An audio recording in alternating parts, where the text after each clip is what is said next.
Everyone, तर मग आज बघणार आहे आपण विंटर स्पेशल सुपर हेल्दी बाजरीच्या पिठाच्या घावण्याची रेसिपी अगदी सोप्या पद्धतीने. तर माझा व्हिडिओ तुम्ही शेवटपर्यंत बघा. बाजरीच्या पिठाचा गुणधर्म उष्ण आहे. हिवाळ्यामध्ये बाजरीचं पीठ खाल्लं गेलं पाहिजे. बाजरीचं पीठ शरीरामध्ये उष्णता निर्माण करून हिवाळ्यापासून आपलं संरक्षण करते. तर लगेच वळू आपल्या रेसिपीकडे. तर आपण एका बाउलमध्ये घेणार आहे 1.5 वाटी बाजरीचं पीठ आणि अर्धी वाटी घेणार आहे आपण बारीक रवा. तुमच्याकडे जर जाडा रवा असेल तुम्ही तेही टाकू शकता. सोबत टमाटर टाकणार आहे आपण, बारीक कट केलेले कोथिंबीर आणि कांदा टाकायचा आहे, चिली फ्लेक्स टाकायचा आहे, तीळ टाकायची आहे, चवीनुसार मीठ टाकायचं आहे, धनापूड टाकायचं आहे आणि मस्तपैकी पाणी टाकून आपल्याचे पातळ असं बॅटर तयार करून घ्यायचं आहे. तुम्हाला जर आणखी काही व्हेजिटेबल टाकायचे असेल तुम्ही टाकू शकता, मेथीही टाकू शकता, तुम्ही त्याची पौष्टिकता आणखी वाढवू शकता. अशा पद्धतीला बॅटर तयार करायचं आहे आपल्याला छानपैकी आणि झाकण ठेवून आपल्याला रेस्टला ठेवणार आहे. आता करणार आहे आपण असं खायला चटणी तयार करणार आहे. तर आपण चटणी करणार आहे शेंगदाण्याची.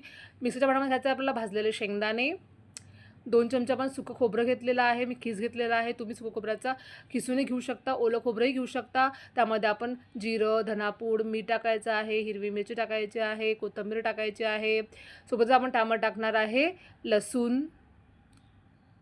आणि लिंबू पिळून घ्यायचं आहे मस्तपैकी. साखर टाकायचं आहे त्यामध्ये थोडंसं आपल्याला. आता त्यामध्ये थोडंसं पाणी टाकून मस्तपैकी जी आपण चटणी तयार करून घ्यायची आहे. मग अशी मस्त चटणी तयार झालेली आहे. आता आपण तडका मारणार आहे. जसं आपण तडका पॅनमध्ये घेणार आहे तेल. तेल छान गरम होऊ द्यायचं आहे आपल्याला. त्यामध्ये टाकणार आहे आपण सुक्या लाल मिरची टाकायच्या आहे 2-3. आता छानपैकी शिजवून घ्यायचे आहे आपल्याला. छान कढीपत्ता टाकायचा आहे, जिरं टाकायचं आहे, मोहरी टाकायची आहे. तयार झालेला तडका जो आहे आपल्या चटणीमध्ये टाकायचा आहे. यामुळे आपली चटणीची टेस्ट खूप जास्त वाढेल आणि शेंगदाणे बॉडीसाठी खूप चांगले आहे बघा. तर तयार आहे आपली पीनट चटणी. आता आपण आपल्या घावण्याकडे वळूया. मस्तपैकी पीठ आता हे झालं, थोडं घट्ट झालं होतं, रवा टाकलेला आहे आपण त्यामध्ये. तर बॅटर आपलं छान घट्ट झालेलं आहे. आता पॅन गरम करायचा आहे, मस्तपैकी त्याला तेल लावून घ्यायचं आहे आणि आपल्याला छोटे छोटे तुम्हाला जसे पाहिजे तसे तुम्ही घावणे तयार करून घेऊ शकता. मी अशा पद्धतीने छोटे छोटे तयार केलेले आहे. तुम्ही मोठे घावणे तयार करू शकता.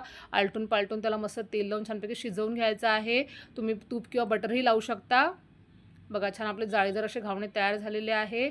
मस्त क्रिस्पी, मस्त नरमगार असे घावणे तयार होतात. खायला खूप टेस्टी लागते बघा. कलर पण किती छान आलेला आहे बघा.